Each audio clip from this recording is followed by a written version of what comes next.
Hey everybody, welcome back to Brainiac Baseball's 1981 Detroit Tigers season replay. Today's matchup is between the Toronto Blue Jays and the Detroit Tigers at Tiger Stadium. On the mound for the Blue Jays is Fergie Jenkins, whose record is 2-3 with a 3.12 ERA. And pitching for the Tigers is Milt Wilcox, whose record is 1-2 with a 5.26 ERA. And so we won yesterday's game 4-1, a great pitching performance by Morris. And then the bullpen came in and locked it down. And so we find ourselves at 17-14, 3 games over 500. And, we're doing what we're supposed to be doing. We're beating the lower tiered teams. And I guess for a portion of April, we were a lower tiered team. But we're doing a pretty solid job, beating up on the Blue Jays. And so we have our work cut out for us today. We're going to be playing against Fergie Jenkins. Now, we beat him on the first of the month. We beat him 5-2. And something I've never done before, ever, which is weird because I've probably played at least 10,000 games. But I've never actually went back to look at a lineup from a previous pitcher's performance and tried to duplicate it if it was a successful batting order. And so I've done that today. As you can see here, our bullpen is all available. I've done that here today. This lineup that you see here is exactly the lineup that we started against Fergie Jenkins on the first. So Marty Castillo hit a home run in that game, and Ricky Henderson did as well. So, we'll see how that works out. Kemp, Thompson, Hancock, and Brookins were all hitless. So, maybe it would be wise to take them out of the lineup and put somebody else in there and see how they perform. But, we're gonna test this out for the first time and see if there's any logic to it. And so let's go ahead and go down the Blue Jays lineup here. And leading off and playing right field is Lynn Jones. Batting second at second base is Garth Orge. Batting third and DHing is Tim Corcoran.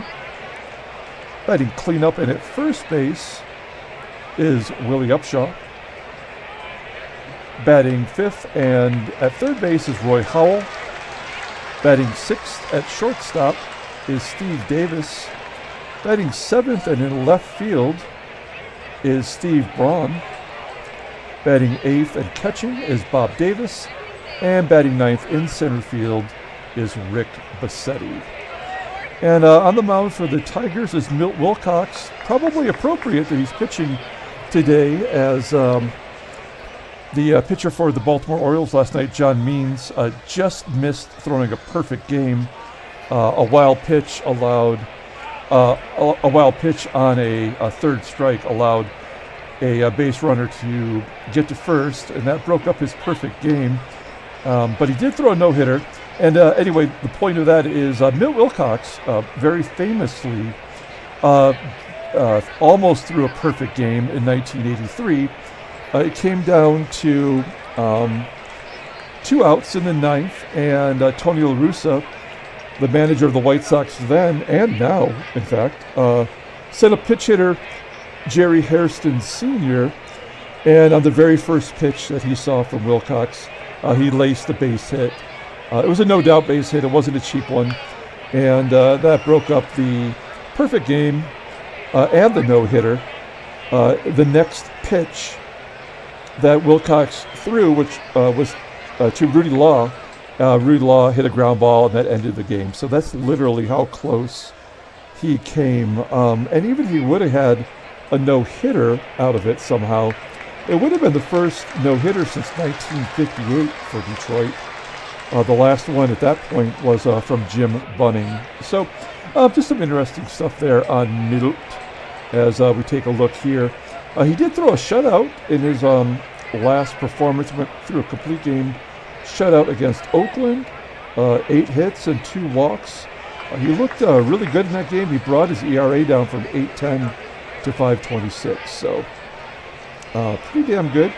Let's see if he's got some of that Milt magic tonight.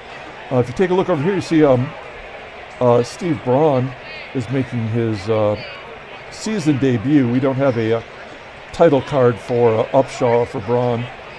I mean a baseball card, but it's okay. As Lynn Jones leads off here against Milt Wilcox. There will be no hitter today as Jones gets a base hit to left to start it off here.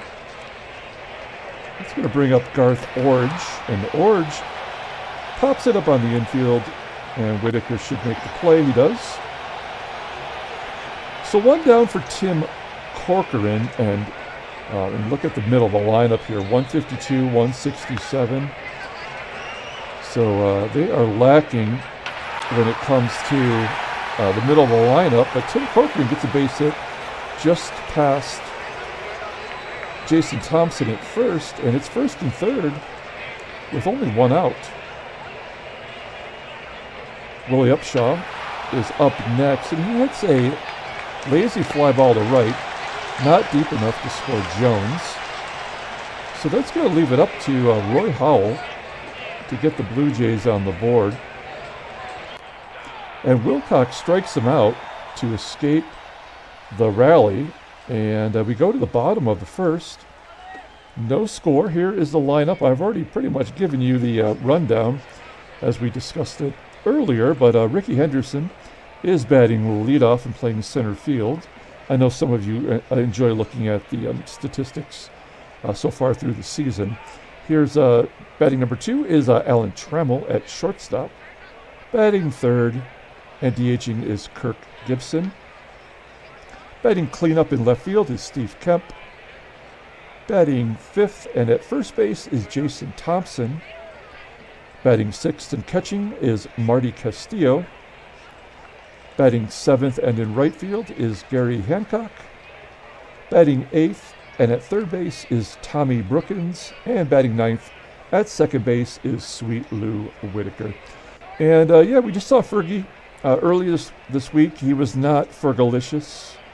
He struggled in that game. He went 7 innings, gave up 4 runs, 7 hits, a walk and a K. He took the loss in that game, and this is his 8th start overall. His ERA is really great at 3.12, and a great walk to strikeout ratio with opponents batting .254 against him. So you'll see the Blue Jay defense alignment here, and everything looks good. As Ricky Henderson leads off with a base hit, you know he's going. Bob Davis, the catcher, he does have an 82 arm, so it's a little bit above average. But we didn't get Ricky Henderson just to stand over there at first base. And Henderson steals second as Trammell swings and misses. So one down, runner at first for Gibby. And Gibby rips it to right. That might be deep enough to get Henderson to third. It is. So we've got a runner standing on third base for Steve Kemp. And Kemp's going to come through with a base hit. Henderson scores. It's 1-0 Detroit. Runner on first. Here's JT. Thompson does have 2 home runs against Fergie Jenkins, as Thompson strikes out to end the first. We go to the top of the second with Detroit up 1-0. Steve Davis leads off the second, watching a third strike go by. It's 2 Ks for Wilcox. Here's Steve Braun. He's a veteran. He's been around a long time. Looks like his career kind of petered out here in the late 70s, early 80s. He did get 214 at-bats in last year's simulation, so he only batted 192, so I don't think he's too much of a threat, right? As Braun hits a ground ball to Brookins, and that's the second out. Next up is Bob Davis. What about Bob? He grounds to second, taking baby steps all the way. We go to the bottom of the second. Marty Castillo leading off. He had a home run against Fergie. Oh, no, he did. Actually, I guess he didn't have home runs. He strikes out. He must have had a home run against one of the relievers, because he did have a home run in that game, but I noticed he didn't have one lined up against Fergie Jenkins. Gary Hancock is up with 1 out, and he grounds up to third. He is in a huge slump right now. And the fans, which maybe just includes James from the Baseball Mogul Facebook page, wants me to bench Hancock, as Brookins is safe on the error by the shortstop Davis. Now Brookins has some pretty good speed, so let's see if we can't steal second. And Brookins is gunned down by Davis, so that did not go as planned. And we go to the top of the third. Still 1-0 Detroit. Number 9 hitter Rick Buscetti. Looks like he's going to dump it right there into the left center field gap for a base hit. So the leadoff runner is on with nobody out. And we're back to the top of the lineup with Lynn Jones. He had a base hit to start off the game. He lines out to left. There's 1 down. Garth Orge, 5 for 8 against Milt. Hits a grounder to short, turn 2. Yep, there we go. So we get out of that one, and we head to the top of the bottom of the third. And Sweet Lou leads off the inning, and he shoots it down the left field line all the way to the wall. He's got himself a double, as being in the number 9 spot has really brought his average up almost 60 points from when he dipped below 200 at the peak of his slump. And so Ricky hits a ground ball to second. That's going to move Whitaker to third. And so all Trammell's got to do is get it to the outfield. That should be a base hit falling in, yes. A single for Trammell and an RBI as Whitaker scores, and it's 2-0 Detroit. We're gonna let Gibby swing away as we're building our lead here. Normally I might hit and run there, but Gibby flies out to right center field. Sometimes it's just good to let him swing it. There we go. That's exactly what I'm talking about. As Fergalicious put it right in Kemp's love zone. He's got a 2-run shot to right, and it's 4-0. So maybe there is something to pay. Whoa, Thompson with a home run to left center field. That's 3 home runs for JT against Fergie Jenkins. It's 5-0. Jenkins up to 50 pitches. Marty Castillo is going to pop it up to second, and that will get them out of the inning. Put a 4 spot up, and it is 5-1. 5-0. I'm sorry. I hope that wasn't a bad omen there, as Tim Corcoran gets a second hit. So runner on first. Here is Willie Upshaw, and Upshaw gets the Blue Jays on the board with his second home run of the season, and it is 5-2. So what did he? He went 12 innings there, 12 scoreless innings in a row before he gave up that home run, and he's lost it. A single, a homer, and a walk, and another hit for Steve Davis. And I'm definitely concerned.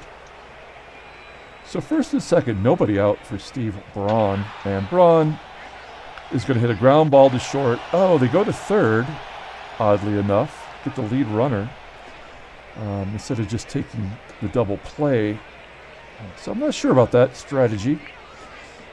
But here's the other Davis, Bob Davis. And Davis gets a base hit to left. Davis knocks Davis to third. 2/3 of the bases are full to Davis's. We're going to... no, well, shoot. Buscetti, he's got pretty good speed. He's got great speed. I'm hoping for a double play. We're going to keep everybody back. Oh, there we go. Ground ball to second. Oh, come on. They get the runner at second base as a run scores, an RBI to Buscetti. And that's going to bring up Lynn Jones. Not a threat to hit a home run, but he's been hitting it well today. Ground ball to third. Oh, no. Brookins, come on. 4 runs this inning as Brookins makes an error. He has been horrible in the field. And Wilcox up to 63 pitches. Ground ball by Orge. And just really bad defense that whole inning. Like, they're taking 1 out instead of taking 2. The error by Brookins, and the Blue Jays have 4 on the board. Just like that. So this game is tight as we go to the bottom of the 4th. Gary Hancock leads off the inning, flies out to the left. It's 1 down. Here's Tom Brookins. There we go. He makes up for it. Home run to left field. That's his 2nd home run of the season. And it is 6-4. Is that 4 home runs today? Or 3? Lou Whitaker gets a base hit to left. Do we want to go for 2? Nah.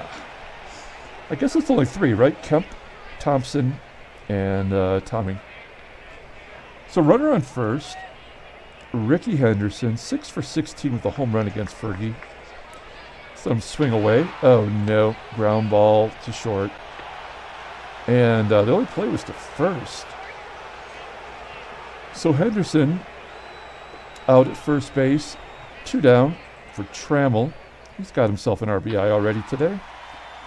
And he's going to hit a fly ball into right center field, and that's a 3rd out. So we get 1 run back. 6-4 Detroit. And we got some lefties coming up, 3 in a row. But I think we owe it to Wilcox to at least attempt to get somebody out. That's Corcoran, 3 for 3 today. I made fun of his 156 batting average. And all of a sudden, he's Babe Ruth. Ground ball to Brookins, and he doesn't snag it. And it's 1st and 2nd now. The lefties are crushing Milt. And it's 9 hits for the Blue Jays. And then Roy Howell hits a fly ball in the left center field. This could be caught by Kemp. Corcoran cannot tag. That's 1 down. And at least we get a little relief with Davis, the righty, striking him out. So 2 down. Man, Braun, not a good hitter, but he is a lefty. We're gonna pitch to him.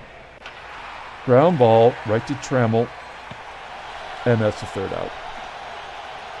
So Blue Jays get the first 2 on, but they could not take advantage. We go to the bottom of the 5th, 6-4 Detroit. Gibson leads off the inning by striking out looking. That's 1 down. Next up is Steve Kemp. And he walks. Kemp is good for a walk a game, and he's batting .239. But his on-base percentage is a healthy .366. He's got 21 walks and only 20 Ks. 21 walks in 31 games. Pretty solid, I would think. Okay, well, this could be a double play possibility, but Thompson just owns Fergie so far. Oh, he strikes out. Oh, he had 3 home runs and couldn't even make contact.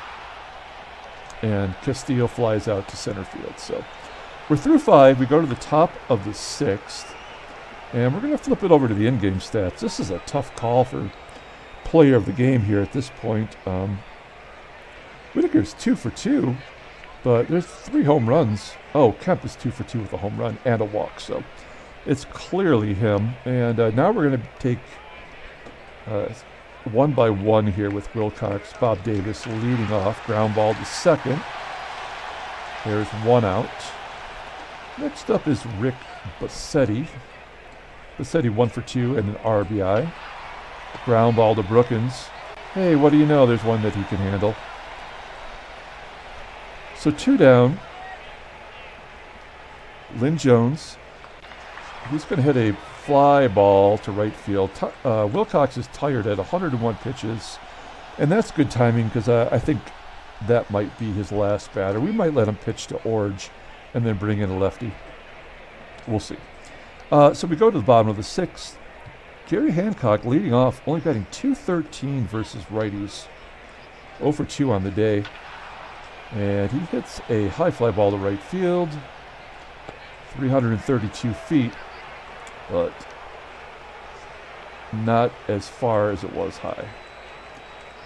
So 1 down, here's Tommy Brookins. And Brookins had a home run last time up. He hits a fly ball to right. 2 down. Let's go leave it to Sweet Lou. Lou, 3 for 3. Base hit to left. And he wants to be player of the game. So runner on first, 2 down. Back to the top of the lineup with Ricky. Ricky goes the other way. And that's going to be caught on a line by the right fielder, Lynn Jones. So to the top of the 7th, we are going to let him pitch to Garth Orge. Orge is 0 for 3 on the day. 5 for 10 overall against Wilcox. And he hits a ground ball to second. Whitaker makes the play, and that's going to do it for Milt. He does somehow manage to lower his ERA down to just above 5. So, we'll give him some credit for that. And we're going to bring in Keith Comstock. And he's been pretty solid so far. This is his 6th game. He's got a 1.42 ERA, 2 walks, 6 Ks. 6 Ks in 6 innings pitched. It's pretty good, right? And opponents are batting .217 against him. He's doing basically what he did last year. Maybe even a little bit better. Let's not jinx it, though, for crying out loud. Corcoran, 3 for 3 on the day. Batting .115 versus lefties. He hits a ground ball to Thompson. That's 2 down. And that's going to bring up Upshaw. Comstock is the pitcher that Upshaw had his first home run against this season. Wow, he gets a hold of one, but I don't think it's going to be deep enough. Yeah, falls short of the warning track. Caught by Hancock, and that is the 3rd out. We're going to the bottom of the 7th. 6-4 Detroit, and Fergie's out of there. And they're going to bring in Tom Braun. 8th game. Man, this guy's been lights out. 1-0 record. ERA below 1. 11 innings pitched. 3 Ks. Opponents batting .195. All right, let's show them what the Tiger bats have. Oh, the side armor. Wow. Trammell drills it to center field. It gets down all the way to the wall, and Trammell has himself a double. So we start out the inning with a runner in scoring position. Gibby's up next. Gibby's going to hit a pop fly to right. That should be deep enough to get Trammell to 3rd. Yep, he tags up. Takes 3rd base. So 1 down. Trammell at 3rd, and a base hit by Steve Kemp. Drives in the 7th run. And it is now 7-4. Kemp 3 for 3 with that home run and the walk. He is a no-doubter at this point. So Kemp on first for JT. Thompson's popping it up to 2nd. Here's the 2nd out. And here's Marty Castillo. So he's 1 for 1 with a home run against Braun. So that 1 run that he gave up must have been from a home run by Marty. And a pass ball by the catcher. Davis moves Kemp into position at 2nd. And it doesn't matter because Castillo strikes out. We get a run on the board. Give ourselves a little bit of a cushion. And we go to the top of the 8th. 7-4 Detroit. And we're going to let Comstock face Roy Howell. And Howell gets a base hit to left. Okay, so Steve Davis. He has a little bit of power. Batting .310 versus lefties. Ouch. We do have a lefty following Davis. We're going to bring the, what are we going to do here? We're going to guard the lines against an extra base hit. The ground ball gets past Trammell, and an error by the left fielder Kemp, and it's first and third. Oh man, okay, well that sucks. So the tying runs at the plate, and Steve Braun, he's a lefty, and Comstock walks him. I always know that it's a terrible idea to bring a relief pitcher out for a second inning, and yet I do it. And that means I'm an idiot, and we're going to bring in Roger Weaver to face Davis. That runner at third doesn't mean anything. We're going to keep everybody back, try to turn two on the catcher. Ground ball to first. And they go home to get one and back to first to get the second.